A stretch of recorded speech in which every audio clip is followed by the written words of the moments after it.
Alright, just to give you a rundown of what my setup looks like. So I have the Godox lamps, um, SL60W, just in a octagon um, dome pointing all the way down on a C stand. And it's weighed down because there is significant pressure and weight on it. And over here I have two C stands. um, this is a flag that's supposed to just help catch excess bubbles. I will demonstrate that a little bit. So I have both of them. I want to be able to narrow the bubbles to fall just into the tank. I don't want bubbles falling to the side because it distracts the composition of the shot. So what this primarily does is it is going to trap as much bubbles as it possibly can and destroy the ones that are falling off to the edges and to the fringes. And over here I have my little bubble maker. I got that out of Amazon, and it's standing on just some contraption and a box.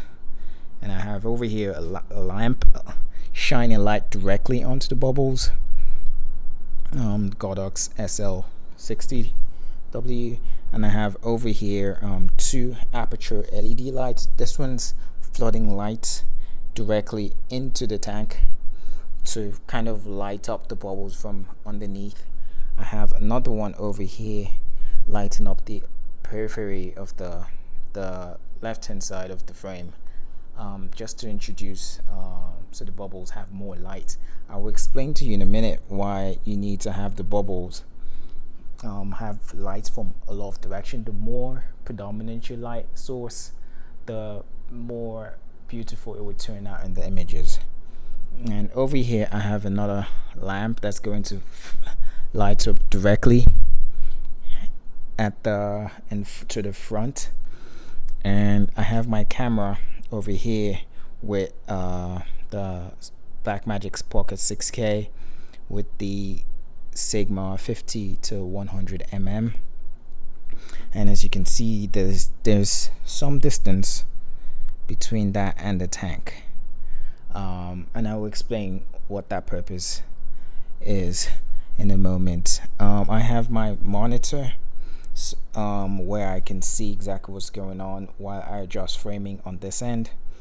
And over here, alright, let me explain the tank for a bit. So it's just a cheap tank I got off Amazon, and I know people on the internet, especially a bunch of videos and pictures I've seen about bubbles, they usually like to take pictures of them in certain ways, and also they like to take them in the tank. I realized that because of the nature of the glass, the refraction and the quality of the glass, I'm not trying to produce, like, you wouldn't be able to produce like very cinematic shots if you shoot through the glass. And I'll drop some clips of how that looked like. It turned out awful. So I decided to create like this infinity pool effect on the surface of the fish tank. And I have this little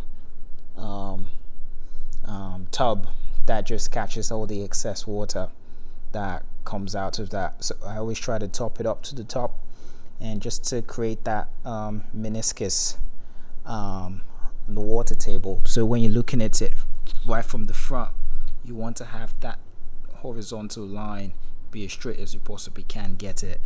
You don't want to have double lines. So your camera level is also very important.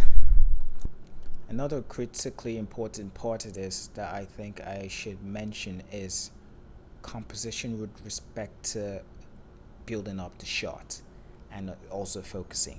So I set up those three balls, as you can see, at different distances to depict the front and the end of the tank.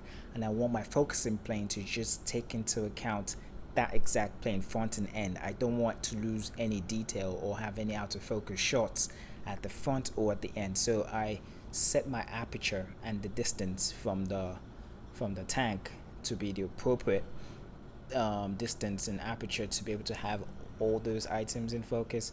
And of course I've set my native ISO for my camera, and I introduce as much light as I can maintain a properly lit subject at that aperture. So I don't want you to, think about this too much. Push your ISO to as high as you can go, and just set up your aperture in such a way that you have the front and the back and everything in between all focused. All right, so we have it running now. We have bubbles, and you can see how much of it gets everywhere. You can see on the left of the curtain I have how some of it's getting almost to the wall.